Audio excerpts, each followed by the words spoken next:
오늘은 실업급여 받는 방법을 알려드리겠습니다. 실업급여는 고용보험에 가입되어 있었다면 누구나 받을 수 있습니다.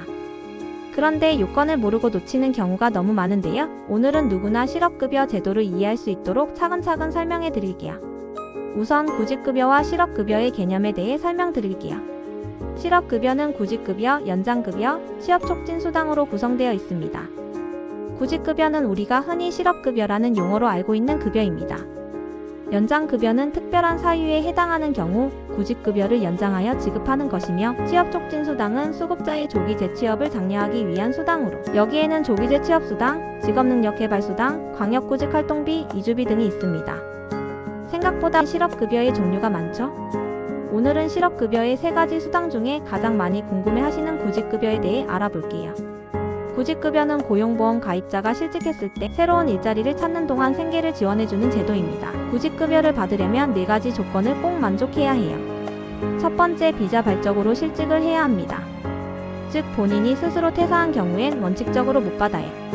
다만 자발적으로 퇴사했더라도 예외적으로 받을 수 있는 경우가 있는데요.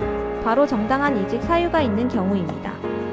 지금부터 법적으로 인정되는 자발적 이직 사유에 대해 설명드려 볼게요. 퇴직 전 1년 이내에 임금 체불이 2개월 이상 지속되어 생계 유지가 곤란한 경우, 직장 내 괴롭힘, 성희롱 등으로 정신적, 육체적 피해가 발생하여 퇴사한 경우, 야간 근무 전환 등 근로조건의 중대한 변경이 발생한 경우, 가족의 질병으로 인한 간병, 육아 등으로 부득이한 사유가 발생한 경우, 사업장 이전, 정근, 가족과의 동거 등으로 출퇴근 시간이 왕복 3시간 이상이 되어 통근이 곤란한 경우 등, 이러한 사유에 해당하면 자발적 퇴사라도 구직급여 수급이 가능합니다. 제가 알려드린 사례들 외에도 구직급여 수급이 가능한 경우들이 있으니 고용센터에 꼭 문의해보세요. 다만 증빙자료가 필요하니 병원 진단서, 녹취 문자, 통장 내역 등은 미리 잘 챙겨두세요. 두 번째, 고용보험에 180일 이상 가입되어 있어야 합니다.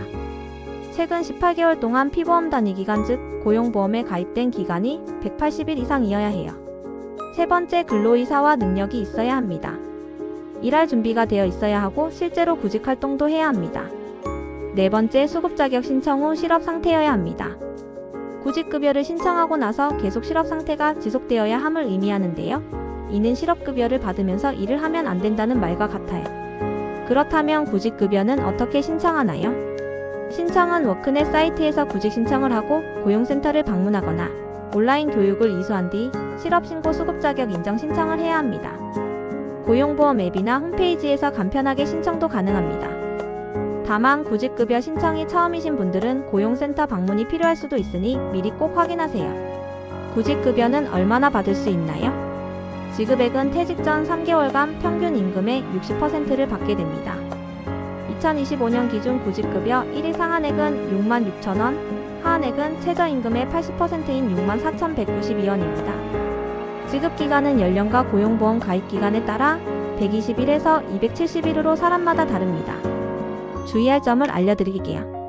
매번 구직활동 사항을 보고해야 계속 지급되며, 구직급여를 받는 기간 동안 일을 하게 되면 부정수급으로 환수는 물론이고 벌금까지 내게 됩니다. 몰래 일하면 모를 것 같지만 생각보다 주변에서 신고를 많이 해서 적발이 많이 됩니다. 구직급여는 내가 일하면서 낸 고용보험료로 받는 당연한 권리입니다. 요건만 제대로 갖추면 누구든 받을 수 있으니 꼭 챙겨서 새로운 출발의 디딤돌로 활용해보세요. 궁금한 정부 정책이나 지원금 제도가 있으시면 댓글로 적어주세요.